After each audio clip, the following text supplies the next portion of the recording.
Hello, and welcome once again to Loveland's Talking. My name is Andy Hiller. I'm the Public Information Officer here for the City of Loveland, and we're here to share with you, the public, information about your city government.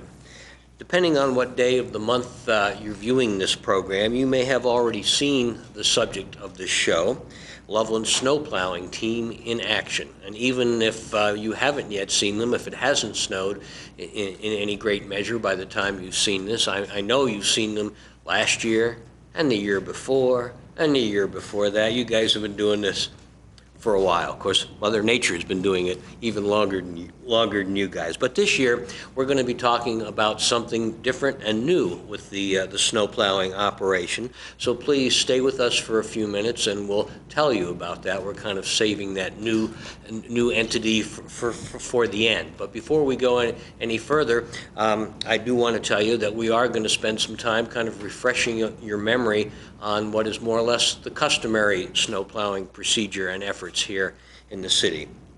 And with me to do that are a couple of guests who are involved in that. So, fellows, I'll ask you please to introduce yourselves and tell us what you do when the snow is falling, and then the rest of the time what you do. Mick? My name is Mick Mercer, and I manage the Streets Division, the Solid Waste Division, the Stormwater Maintenance Division, and the Mosquito Control Program. I see. You have plenty to do. Plenty to do, and when it's snowing, basically I have overall responsibility for our snow removal operations, certainly with lots of help from other supervisors, but generally I'm the one who gets things rolling. You're kind of the quarterback of the team? I guess you would say that. Okay, yeah. Okay. Terry? My name is Terry Cook, and I'm a crew supervisor at the City of Loveland Solid Waste Division. I normally supervise a collection crew that picks up the trash and recycling throughout the City of Loveland. When it's snowing, obviously our job gets a little bit more difficult, but I think we're going to talk about a little bit of how we're going to be a little bit more involved in helping clear the streets in Loveland. Great, great, thank you. Okay, so let's begin now with some general information. I know from having worked here for a while and talking to you guys in past years that when there's a snowfall, you guys just don't go rushing out to your trucks, kind of like those fighter pilot scramble situations and take off. There's more to it than that. You actually have a plan, and you follow the plan. Can you tell us a bit about that, Mick? We do have a plan. A great deal of thought goes into this plan. This is our Snow Fighter's Bible. Not sure which way to hold it here, but this tells us who, what, where, when, and why regarding snow removal. And basically all the information we think we need during a storm or to get ready for a storm is in here, including names and phone numbers of key people, management staff, certainly all of our equipment operators that are involved. Equipment operators from other divisions, because we are heavily dependent on people from other divisions to help us during this quasi-emergency, Sure. which is a snowstorm. Okay.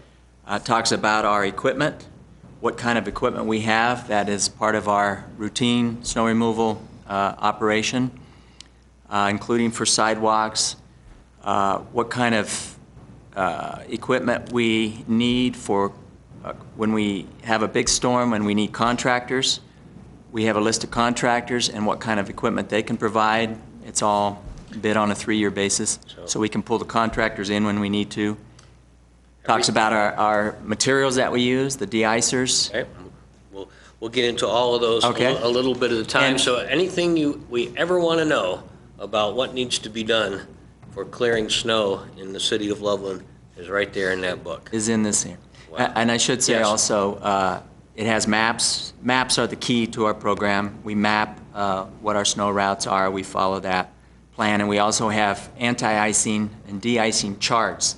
So when we know the pavement temperature is going up or down and certain snowfall is predicted, we know how much chemical to put down and when to put it down.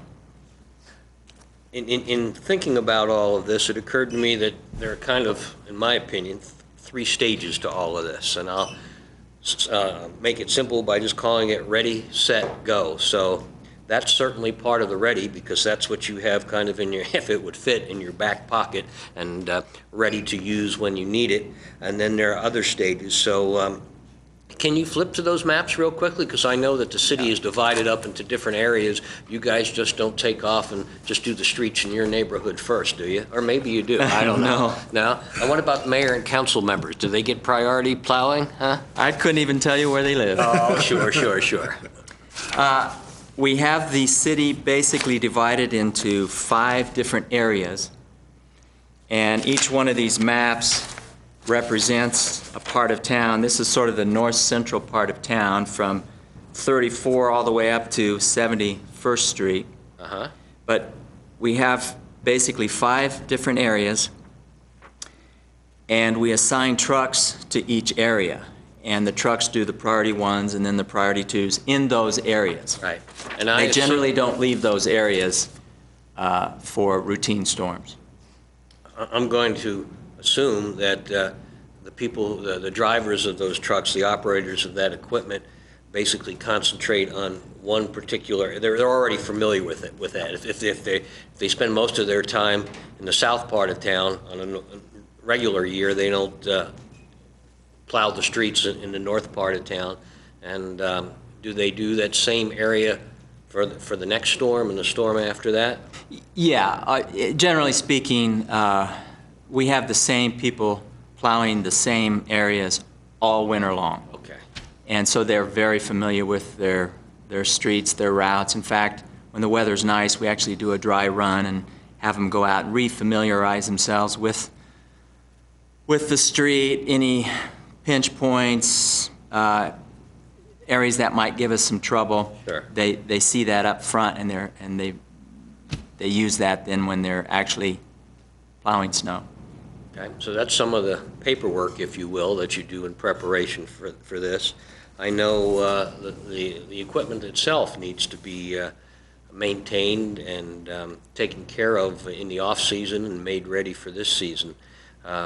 Terry, are you involved with that at all, or help out with that? Not so much involved in it, but pretty familiar with the techniques they use, and like Mick was talking about, the trucks have to all be ready, the plows have to be ready, make sure the bits are in good shape, that they're ready to go, so that when the storm hits, the trucks are out on route like they're supposed to be, and making sure the sanders and all the equipment's maintained and mounted up and ready to go. So it's quite the process, but it pays off in the end, having that stuff ready to go.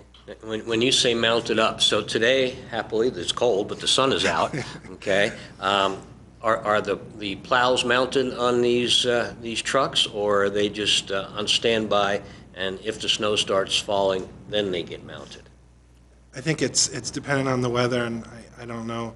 I got the weather report now, but if we predict a snowstorm's coming within the next 24 hours, all the equipment's usually mounted up prior to that weather report that we get updated daily, sometimes hourly, depending on the storm. So. Okay, and here's kind of a picture of some of the trucks at the ready. How many vehicles are there in the fleet, and are they all the same type, and they all have the same job? We have 16 primary plow trucks, the traditional plow de-icer unit on the back. They're pretty much the same. We do have a couple of smaller trucks that we use in the older part of town where the streets are narrow, downtown where there are a lot of parked cars, and they actually work better in those in that type of situation. Now, these are basically, looking at the picture here, they're rest of the year they're dump trucks used for that kind of function, or do they just sit and wait for the snow the other 9 months of the year? No, they're dump trucks. We use these same trucks to haul materials, asphalt, hot asphalt, road base, and so on. They're used for our construction activities during the construction season. And then in the winter, of course, we mount them up for snow removal, because that's our primary responsibility in the winter. And the backs of them are filled with stuff that gets not dumped, but spread or sprayed or whatever on the street. Tell us about that stuff and where it comes from and what you use and where you use it. Well, we use 2 types of chemical deicers. One is a granular product. It's basically a form of salt, rock salt. It's reddish in color. We use a product called Ice Slicer, and it's actually less corrosive than traditional rock salt that's used on roads, and it's actually more powerful. It actually melts to a lower temperature than traditional rock salt. And that's put down by a spreader. We don't use sand, and we haven't used sand for 20 years.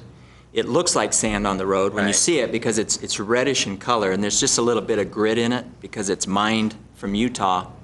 But it's basically, it's a complex chloride, mostly sodium chloride. It's got some mag chloride and calcium chloride mixed in it, potassium chloride, but it's mined from beneath the ground in Utah, and that's why it's kind of reddish in color. So it looks like sand on the road, but it's not sand. Okay. That's one product we use, and that's the primary product we use in most of our trucks.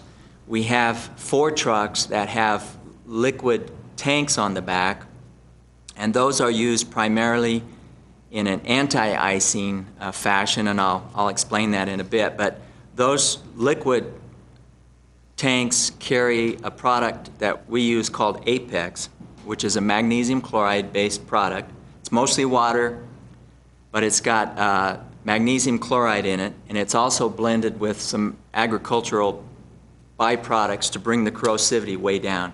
So the product we use is about 80% less corrosive than straight mag chloride, which is a concern to people I know. Yeah. We deliberately try to buy products that we think work really well, but we need to bring the corrosivity down because we want to cause fewer problems to our environment and yet still make the road safe. So this pile of, I imagine this is the first product that you're talking about.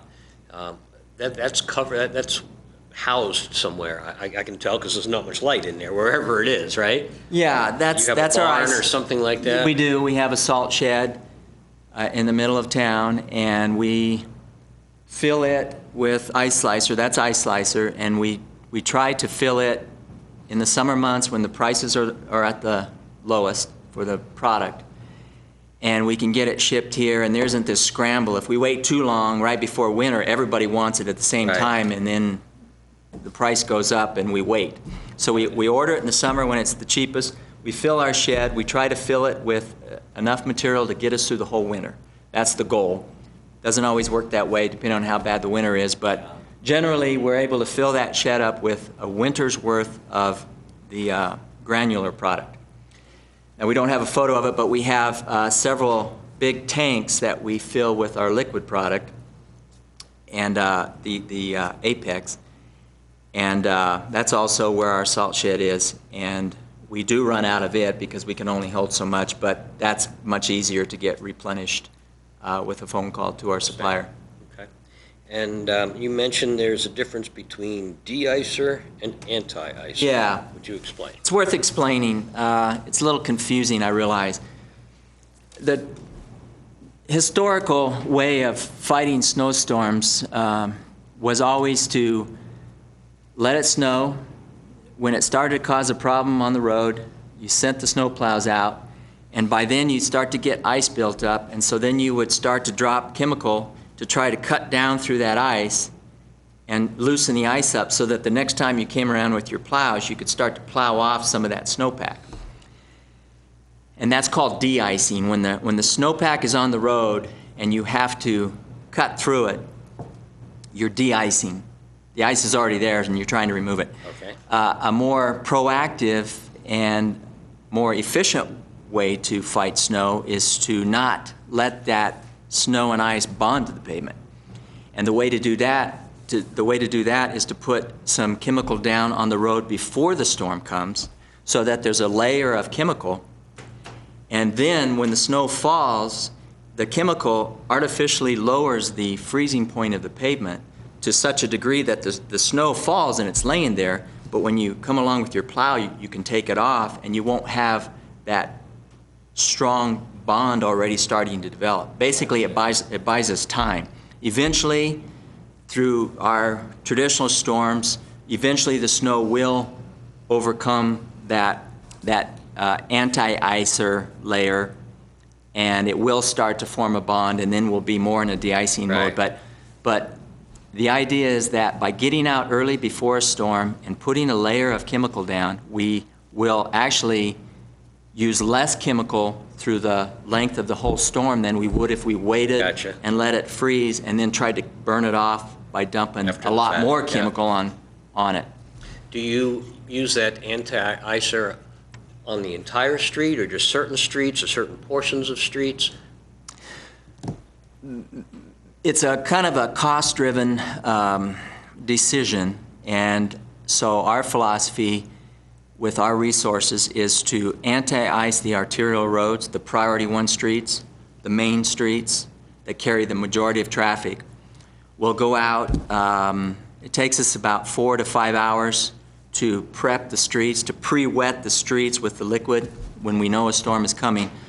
So we go out and apply anti-icer to our arterial streets, our priority 1 streets. End to end, or just certain portions thereof? Pretty much all of our arterial streets, and we'll talk about the priority 1 streets here, but those are the ones that carry the traffic. Those are the ones we want to be as safe as we possibly can make them. People are traveling at a pretty good clip, and they hit their brakes. They need to know they're going to stop. So we want those roads wet, not icy. Okay. And the chemical keeps them wet and doesn't let them freeze most of the time. And I can't help but asking, because I've seen and heard people, sometimes you can't win regardless of which direction you go. If you think a storm is coming and you put down the anti-icer and lo and behold, it doesn't come, then your phone rings and people complain that you're wasting time and materials. However, if you don't do that, then you have the scenario you described before, if indeed it does snow when you're not expecting it. And that's exactly right. We're in the business of keeping the roads safe, and we don't have the luxury of knowing what's going to happen. We use forecasts. We have a forecaster who monitors our pavement temperatures. We have a sensor in several locations around the city, a sensor in the pavement, and that's tied to a computer network. And our forecaster can watch the pavement temperature in addition to the air temperature and the wind and the storm coming our way. And he can generally, with a certain amount of percentage success, determine when the pavement is going to be wet and when it's going to drop into that freezing temperature range. And normally that happens well in the middle of the night when everyone else is sleeping. Right. And we need to be out there to get chemical down, because we have to assume that if we're pretty sure or we think a storm is coming, we have to be conservative. So we put chemical down so that when people wake up and they get in their car and they drive to work, the roads are in good shape. If we try to second guess too much and we don't put chemical down, but we have a squall stop and turn the roads wet, and then they freeze about 3 in the morning, at 6 o'clock when people are starting to drive to work, they wonder where we've been. So Right.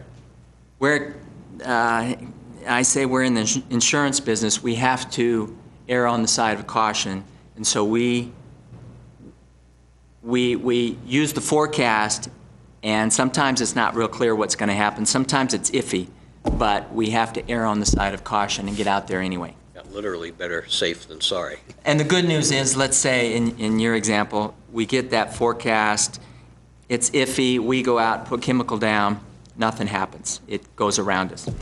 That's okay, because the chemical's still on the road.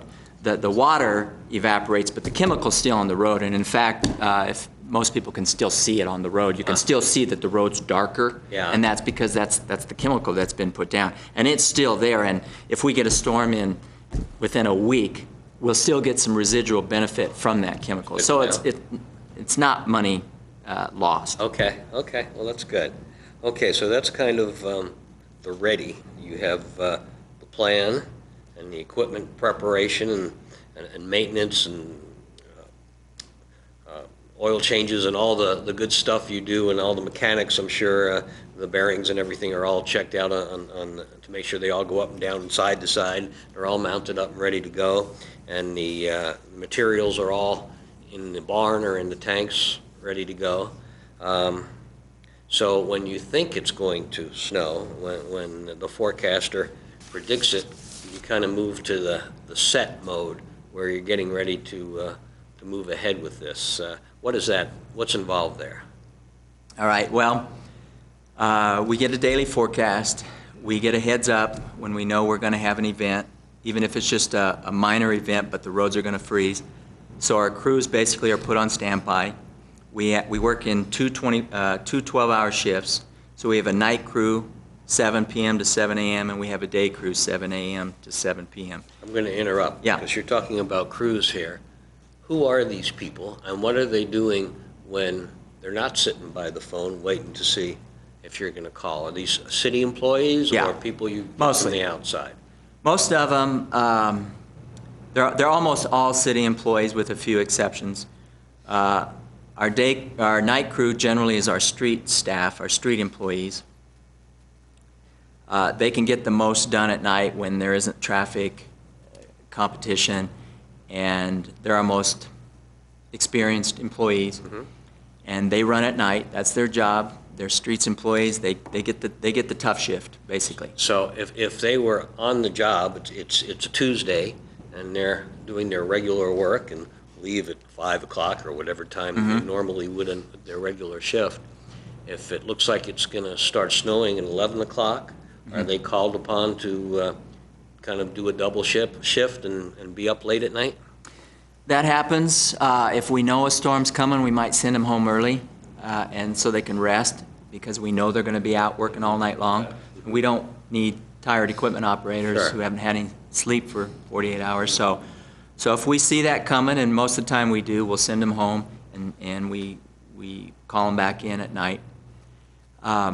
So that's the night crew. The day crew is different. We don't have enough employees in the streets division to run all of our equipment. We basically need to run 2 shifts, we basically need about 40 people, so 2 times 20. And we have to pull employees from a number of other city divisions who come over, and for that snowstorm, there are employees, they work for us. For example, what divisions? Who are these folks? Well, our traffic division, traffic employees will come over and work for us. Our stormwater division will come over.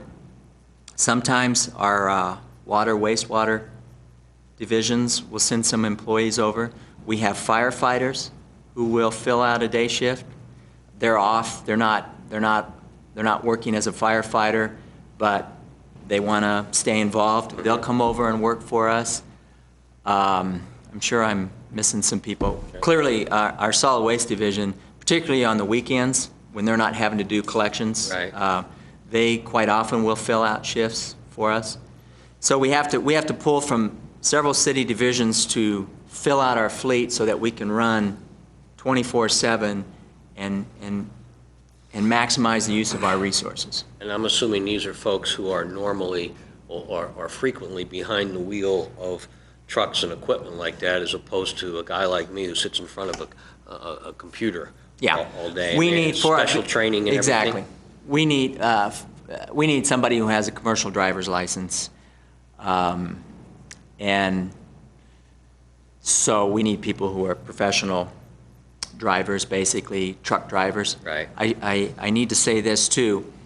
Even then, we still don't have enough drivers to fill out our fleet. So the last several years, we've actually hired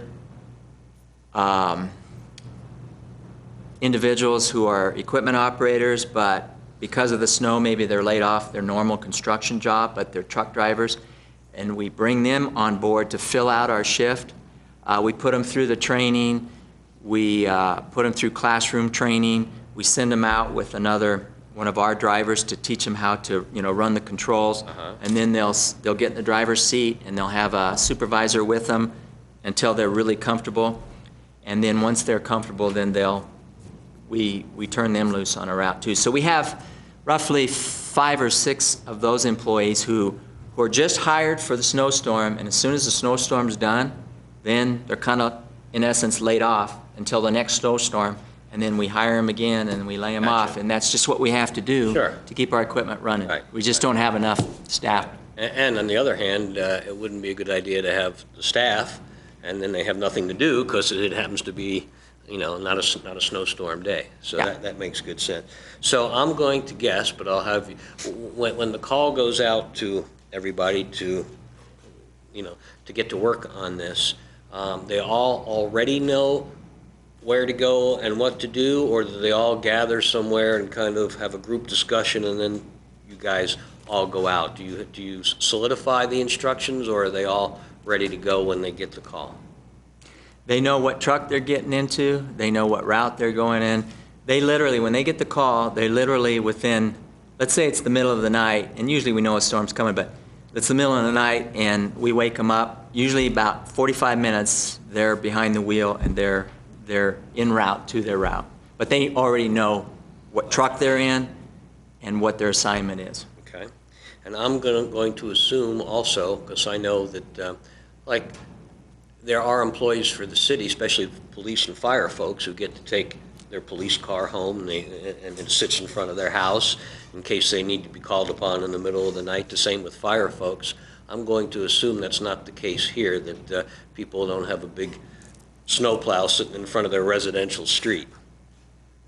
No. Okay. So No. they come into the shop area, pick everything up, and then hit the road. And you know, it's that, most of the time we know the storm is coming, and we don't exactly know when it's going to hit within a few hours. But usually, we have the trucks are already loaded with their ice slicer or their liquid, and they're just sitting there ready to go. So. Okay. Yeah. Okay. I kind of knew that. But Yeah. I just want to help make the point. Okay, so that's kind of ready and set. So let's talk a bit about go. And according to the plan, you guys just don't do the closest street first. You do have a plan and a set of priorities. You mentioned that. Priority 1. Terry, you want to take that? Sure, I can jump in. The priority ones, I think, like Mick talked about a little bit earlier, are the main streets through town, 287, 34, Taft, Wilson, streets that a lot of traffic uses to go through town, 287. Mick may be able to elaborate a little bit more on it, but those are our most important streets that we want to make sure those streets are clear, that people can get to work, can get to their commute to Fort Collins or Denver, whoever, to get through town. Those are our main objective. Priority 1, those are the streets we hit first. And it's my understanding that you folks are such nice guys that even though 34 and 287 are state roads, not city roads, right? You take care of it for them. Yes, we have a contract with them. It doesn't make sense for the CDOT, Colorado Department of Transportation employees to be in an urban environment. That's not what they're supposed to do. So we contract with them. We take over their roads within our city limits, basically. What about the interstate? You guys do that, or is that the state doing that? That would be the state. Okay. Basically, 34 all the way through town, clear out to Centerra, actually a mile east of Centerra, and then 287 from way up north, 71st Street, all the way south to, I think, Highway 60 towards Berthoud. We take those roads over from CDOT for this. Okay. And as an example, I would assume it's probably similar in Fort Collins. Who does the 287 between Fort Collins and Loveland? Unless you guys work it out between, how is that done? In that example, CDOT actually has a stretch where they come in off the interstate, and they do what's called Carpenter Road, which is one of their highways. Mm-hmm. And then they do a section of 287 between North Loveland and South Fort Collins. And then, of course, Fort Collins is the same thing. We do quite a bit south, but there's a stretch in there where CDOT takes that over. Okay, so we have the city and the state. What about the county? Does the county do snow plowing at all as well? You get to Oh, yeah. different jurisdictions here. Yeah, the county, of course, is responsible for county roads, and so some of the less traveled roads, for example, what would be Taft Avenue out of Loveland going north, Yeah. which is Shield Streets out of Fort Collins coming south. There's a stretch in there that's actually maintained by the county. And one thing worth mentioning here is that the county does primarily rural roads, and so their standard of maintenance is different, understandably, than ours is, or Fort Collins, where we're in an urban environment and we might have 30,000 cars traveling a stretch of road during a day. They have a much lower daily traffic load, so their standard is lower, their resources are fewer.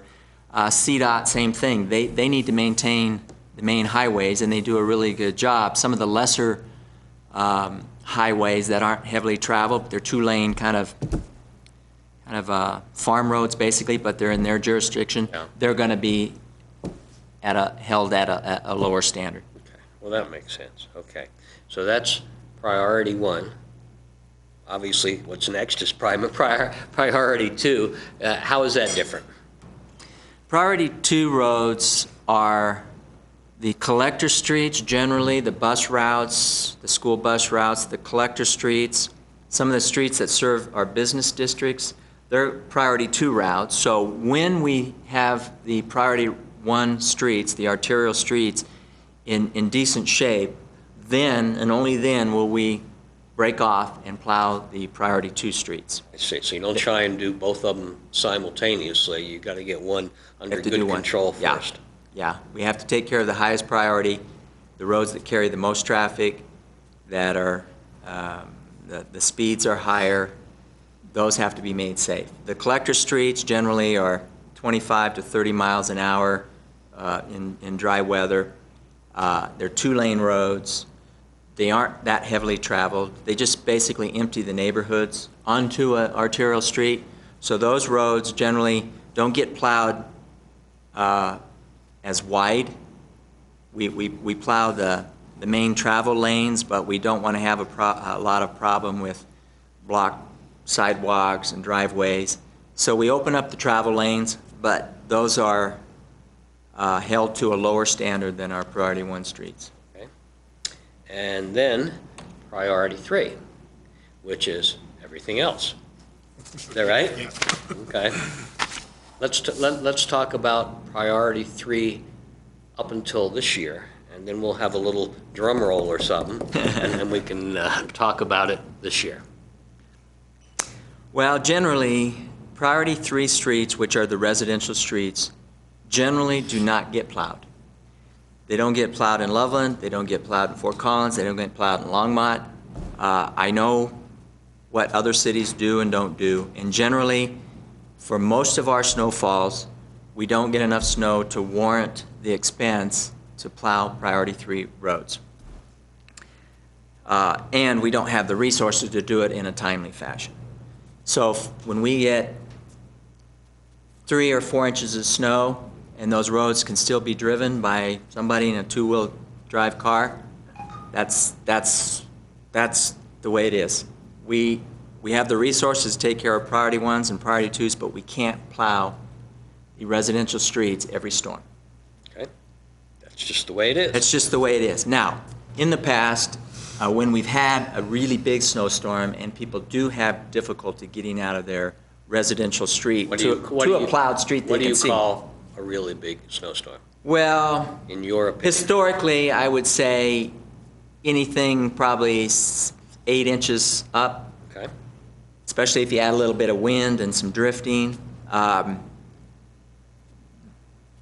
We can have the priority ones and priority two streets plowed, but if you're 2 blocks away in a residential street, You can see a plowed street, but you can't get to it, it doesn't do you any good. Right. And we know that. And in those instances in the past, we have had a plan where we hire contractors at enormous expense to come in with their road graders and their front loaders, and we pay them about $100 an hour. Wow. And they come trip, because a lot of them have other work, they have to do snow removal work, Sure. so we don't get them right away. They might be a day or two later, and they start showing up, and we give them maps, and we say, this is your area, this is your area. And they try and do a good job, but really, it's too late. That snow has been driven on, it's packed down, it's rutted, it's frozen, and they can't, certainly during the cold months of December, January, February, generally, they can't plow it. They just can't cut it. It's frozen. And that's frustrating to people. Yeah. It's frustrating to us. Sure. But that's what we've had to do before, and we've spent an enormous amount of money. And because of the timing, we just didn't get a very good result. You gave me an example of, I forget what year it was, 2 or 3 years ago, where we had a tough winter, and we spent a lot of money trying after the fact to come through those residential streets. Do you remember what year it was and how much you spent and all of that? Yeah, it was the year of the winter of 2006, 2007. And that was a winter, it started snowing before Christmas, and it snowed every weekend for 6 weeks. And it didn't just snow a little bit, it would drop 6 to 10 inches every time it snowed. It was horrendous, a terrible, terrible winter. And the scenario I just described where the residential streets didn't get plowed, they were frozen and rutted, and we hired contractors and we brought them in. We had 40-some contractors working for us. And they worked 24 hours a day, but they just couldn't cut that snowpack off, and we spent a significant amount of money. We spent, and that year we actually qualified for, what do you call it, a state emergency, federal emergency, where we actually received some payment from the feds because of the state was shut down, DIA was shut down for 3 days. Thousands of cattle were killed. State highways were closed for 3 or 4 days. It was a huge blizzard, series of blizzards, and it was a learning lesson for us because we just realized that we had the priority 1s and 2 streets in good shape, but the residential streets were a disaster. They were that way in every other city too. Yeah, I mean, I meet my colleagues and we all have the same horror stories to tell. Yeah. Phone rang off the hook. People wondered why we just couldn't come out there and plow their street. We said, we've tried. We can't get it up. It's frozen. Road graders can't remove it. So that's when we realized we have a problem, but perhaps an opportunity to try something else. Okay, so here's that's the where time we're for the going. drum roll There you and go. the ta-da! So you guys are taking a different tack on this and going a different direction and spending some money now. Hopefully that will be a lot less than you will pay over and over again every year. And we'll give everybody a peek at this if they look at their screen here. There it is. Okay, Terry, what do we see here? What's so revolutionary about what we see here?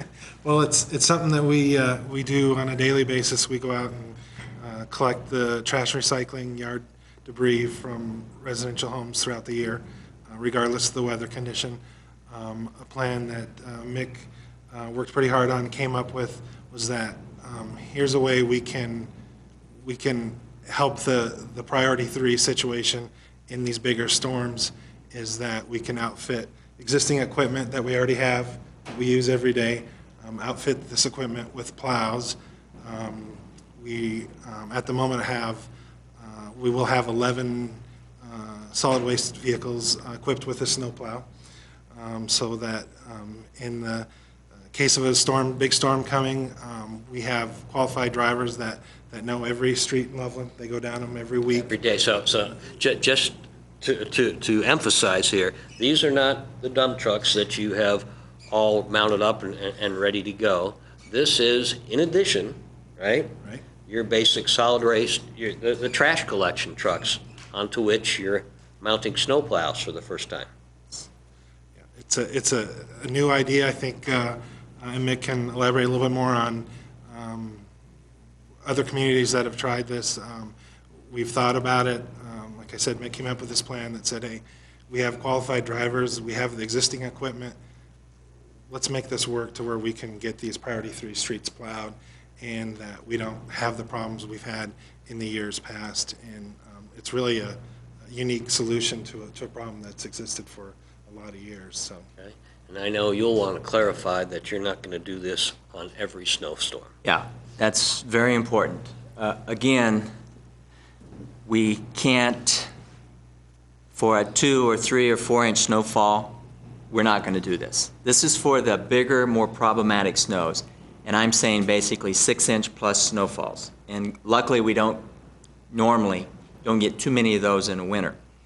But when we get them, the idea is we would be able to have these trash trucks and recycling trucks hook up to a plow, and they won't try to collect and plow at the same time, push snow and stop and collect and push snow to the next house. Okay. No, they'll either do one or the other. So it depends on when the snowstorm comes in. If the snowstorm comes in at night and we all wake up and we're well on our way to 6 inches, or we have 6 inches, then, and it's a collection day, then the idea is they'll hook on their plows and they'll have assigned routes, and they'll be doing residential streets, and they'll plow the center third of the street. Okay. Just the center third, a pass up one You're way. not looking curb to curb. We don't want to block sidewalks, we don't want to get too close to driveways, because when we plow, we will leave a ridge of snow. There's nowhere else to put it. So, but the idea is they'll hook up, they'll plow their residential street network, and if they can average somewhere about 12 to 15 miles an hour, and you do the math in terms of the number of miles we have to plow and how many trucks we have, in roughly 3.5 to 4 hours, they'll have the center third of our residential street network opened up, and then, assuming that snow stopped or it had already stopped and we're opening it up, then they'll unhook the plows and do their collections for that day. Now, on a weekend, and because our collection crews work Monday through Thursday, if it snows on a Friday, Saturday, or Sunday, then it doesn't matter. They can just hook on and plow, and then that's it. So I'm just going to interrupt. So, Yeah. so the plows are not, unlike the big trucks, the dump trucks, the plows themselves are not already on the trucks. They're sitting somewhere, and then you physically have to, however you do it, put them on the trucks before you can use them as snow plows as opposed to trash trucks. Right. And it's a pretty simple process to hook the plow up to the truck. It's a 5-minute process. You're pretty strong. You pick it up, Put it on there and Put the plug in, ready to yeah. go. Yeah. Okay. So it's a pretty simple process to mount them. Obviously, they're a big plow, so we don't want to do collections with the plow on it. So like Mick said, we'll do one or the other. And once we end up cleaning the streets off in the residential areas, then we'll switch back, unload, take the plows off, and go back into collection. I see. collections. But it sounds to me like we were talking about the priorities of what streets to plow. It sounds to me that if there's a question as to whether picking up the trash versus plowing the streets, that the plowing effort gets first priority. That's true. During the heavier storms, we need to give the community mobility, and we need to get the streets opened up. And the truth is, it'll help the collections also later, but we need to get the streets opened up, so that'll be our first priority. And the difference between this approach and using contractors is we have these trucks and we have these drivers with great knowledge of the residential street network. What we didn't have was the plow to go in front of the truck. Now we have the plow to go in front of the truck. So the idea is to plow the snow while it's still relatively soft and can be plowed. If you wait a day or 2 days, which is the case with the contractors, and cars have driven on it, now it's frozen down, now you can't plow it. Gotcha. If we get on it when it's fresh, we'll get a significant amount of it we'll be able to plow off. Now, I need to say, at this point in time, we've only pilot tested one truck. That's where this photo came That was from. last year. That was, actually, it was the year before. Okay. and it worked well. We learned how well it would work, and what to do and what not to do. So with that one truck, it worked quite well, and we were able to figure out how many miles that particular driver could do in an hour, and we could do the math so we know how many we needed to do it in a reasonable amount of time. So far, we haven't been put to the test, and in fact, we're still waiting on a few of our plows, our final. We have 10 plows that we ordered, and we have about 2 or 3 more that we still are waiting to be mounted. So we haven't put it to the test yet, and undoubtedly we'll have to tweak it.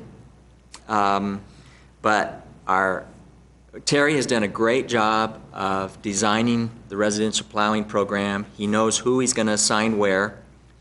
The guys know it's coming, and they know what to expect. We've done a dry run. We sent out. I should be letting you tell this. That's fine. Go ahead. Yeah, we recently, as Mick stated, we got the trucks. We're still in the process of getting them all mounted, have the equipment mounted on the existing trucks. But we did a dry run a few weeks ago where we sent out basically 3 trucks. These 3 trucks would cover the entire Monday collection area. So if you're, on that particular day, our Monday collection route, they covered the whole Monday area.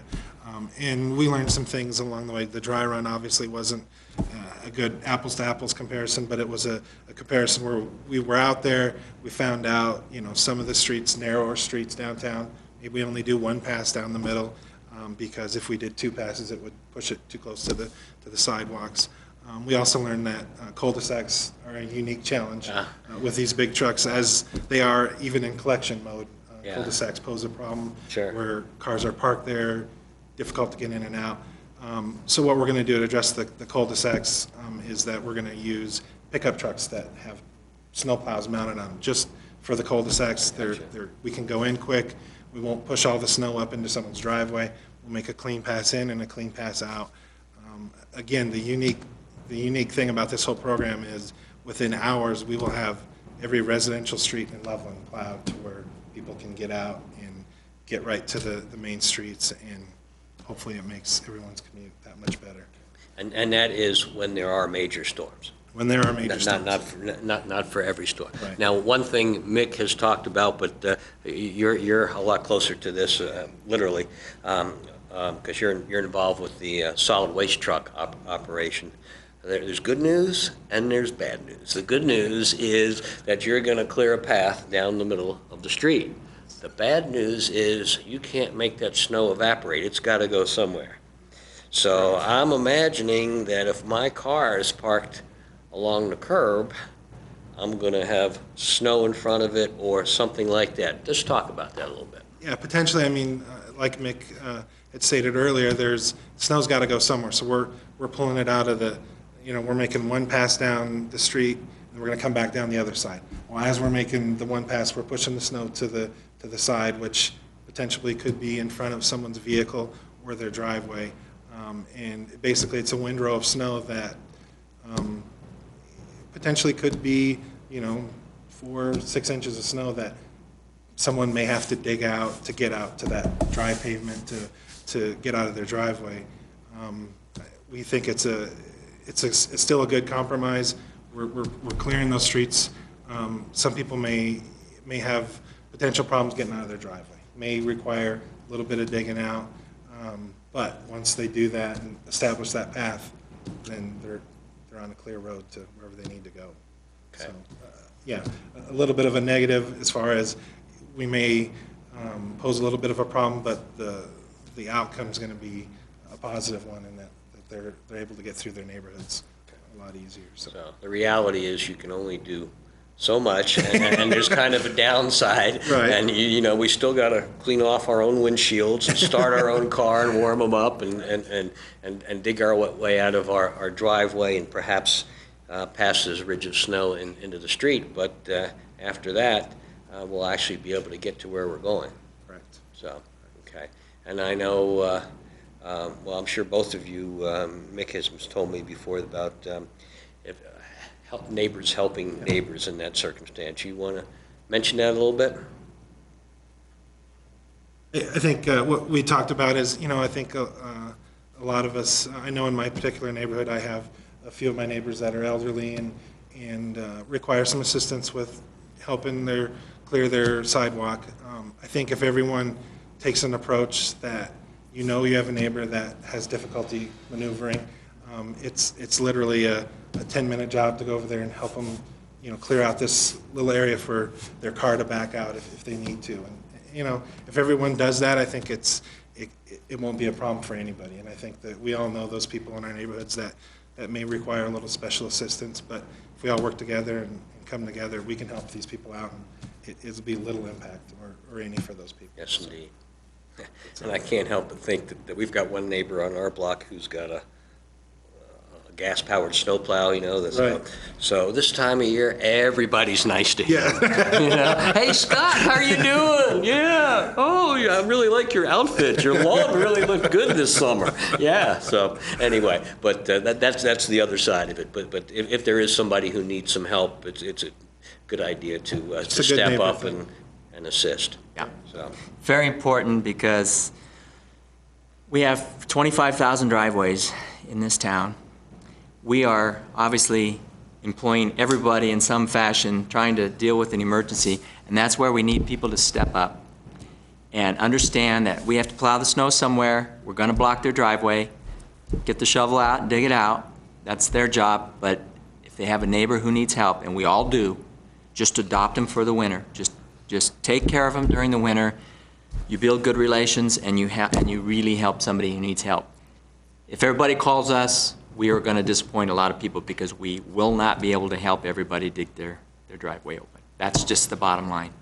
all right. Well, I was going to give everybody your home phone number, Yeah. but I guess there's no point anymore. There won't be anybody home to answer. Okay, Anyway. all right. Well, that's the big news. And we kind of reiterated the procedure, because I think a lot of people don't understand that there are, I think maybe they do, but it helps if it's explained that you have priority 1, priority 2, priority 3, but basically depending on traffic flow and speed and level of safety. And I think it's important to reiterate that. So thank you for doing that. Anything else you want to mention before we call it a day on this, again, nice sunny day? Well, I'm hoping that having spent the money and come up with a plan with these trash truck plows, that we don't need them all winter long, that'd suit me just fine. Okay. If it was, like taking out insurance that we never needed, that would be fine. But hopefully we will be better equipped with this approach to deal with the bigger storms that cause everybody problem, and to do it more quickly by using existing resources that we have. We are now in a position to deploy those resources, we hope, in a productive fashion. It's one of those things where I'd rather under-promise and over-deliver, but we haven't tested it yet, so I'm not sure how well it's going to work. I think it's going to work pretty darn well, but I don't want to oversell it and then disappoint people. So let's just see how it goes, but we think this is something new we're going to try, and we think it has a good chance of being successful for most of our big storms. So unlike everything else we do, it's unlikely it's going to be perfect the first time out, and we'll need some tweaking and adjustment and this, that, and the other. But I think it's a great idea. Like you say, you've already got the truck, so you're spending money for this little plow on this big truck. It's not like you have to buy the whole truck and then it sits there doing nothing the rest of the year. Exactly. So you're putting something to use. And you told me that the cost of all the plows was far less than just that contractor cost that 1 year. That one year we spent $750,000, $750,000 on contractors, mostly for trying to plow open the residential streets. We used them for hauling and so on too. But the one-time cost to buy these 11 plows is about $220,000, and it's a one-time cost. And of course, the plows will last a long, long, long time. They'll outlive the trucks. Sure. So it's a one-time investment that we think will go a long, long way. We already have the employees. We already have the trucks. Those are existing expenses we have. We're just going to use them a little bit differently for the emergencies that we occasionally have, and then they'll go back to their normal job. So Good. we'll see how it goes. Good, good. Okay. Well, I hope it goes well, but I don't wish a whole lot of tests upon you this season. Okay? Okay, with that, I will thank you again for taking part in this, and I will thank especially the viewers out there for taking their time to learn more about both the customary and the new snow plowing operation that's ahead for your major streets and your neighborhood. So, thank you for watching Loveland's Talking. We will see you again. This is the December show. We'll see you again next year. Happy New Year, Merry Christmas.